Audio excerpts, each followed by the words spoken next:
To replace the door latch holder in your refrigerator, open both doors and remove the screws securing the old latch holder.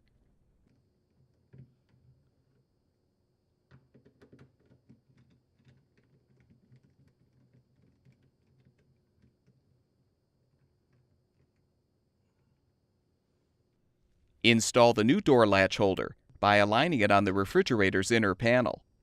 Then replace the screws to secure.